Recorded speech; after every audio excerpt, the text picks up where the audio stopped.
Bonjour à tous, nous allons voir maintenant la théorie des mouvements de montée, de descente, d'entrée et de sortie du corps.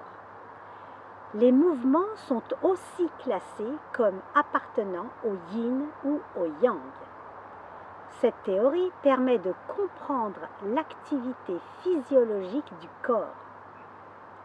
Les activités de transformation de l'énergie se manifestent par la montée, la descente, l'entrée et la sortie du yin et du yang.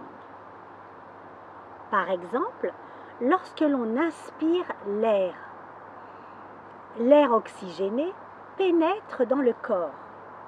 Le mouvement de cette fonction est l'entrée. Lorsque l'on expire, l'air vicié sort de notre corps. Le mouvement est la sortie. Lorsque l'on mange, on dit que l'estomac fait descendre les aliments. C'est le mouvement de la descente. La rate qui doit diffuser les nutriments dans toutes les cellules du corps pour le nourrir et l'humecter, le fait dans un mouvement de montée. On parle de la montée du pur. Le yang régit la montée, alors que le yin contrôle la descente. Ces mouvements d'entrée, sortie, montée, descente doivent être harmonieux. Ils correspondent à la transformation des mouvements du yin et du yang. Lorsque ces mouvements sont équilibrés, ils favorisent une bonne activité vitale.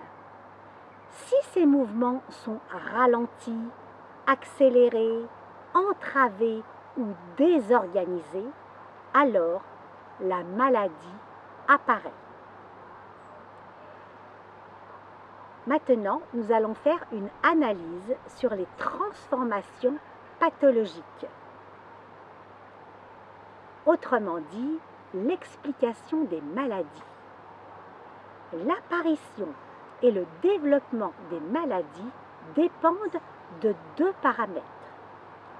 L'énergie véritable, ce que l'on nomme en chinois Zheng Qi, qui constitue la capacité que le corps possède pour résister aux maladies.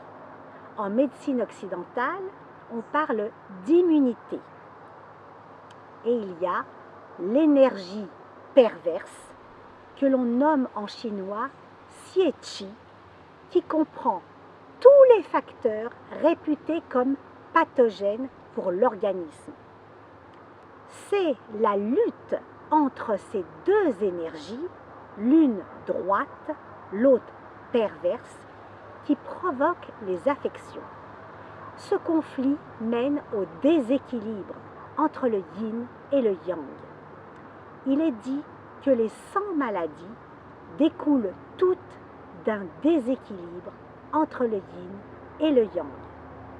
Les règles d'apparition et de développement des maladies ne s'expliquent que par l'insuffisance ou l'excès du yin ou du yang.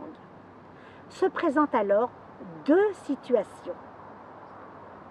Premièrement, excès du yin ou du yang. Deuxièmement, insuffisance du yin ou insuffisance de yang. Parlons de l'excès du yin ou du yang. Lorsque le yin ou le yang sont excessifs, cela mène à une situation pathogène. Le yin prédominant aboutit à une maladie de type yin. Le yang excessif amène à une maladie de type yang. Qu'est-ce qu'une maladie de type yin? Eh bien, c'est une maladie causée par des facteurs pathogènes de nature yin ou par un froid excessif.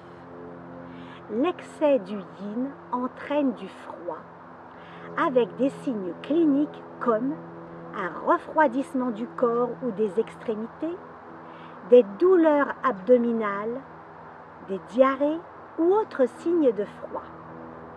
Le yin excessif blesse le yang et porte atteinte à l'énergie droite. Qu'est-ce qu'une maladie de type yang? Une maladie de type yang est causée par des facteurs pathogènes de nature yang ou par une chaleur excessive. L'excès du yang entraîne de la chaleur avec des signes cliniques comme de la fièvre, transpiration, soif, visage rouge ou autres signes de chaleur. Le yang excessif blesse les liquides yin et porte atteinte, lui aussi, à l'énergie droite. L'insuffisance de yin ou du yang. Cette situation apparaît lorsque le yin ou le yang est inférieur à son niveau normal. On peut observer une déficience de yin comme une déficience de yang. L'insuffisance de yang provoque une atteinte de froid. C'est un état d'insuffisance de l'énergie yang. Quand le yang est insuffisant, alors le yin devient excessif. Apparaissent des symptômes de froid. L'insuffisance de yin. Cela se rapporte à l'insuffisance des liquides yin. Le yang devient excessif et des symptômes de chaleur apparaissent.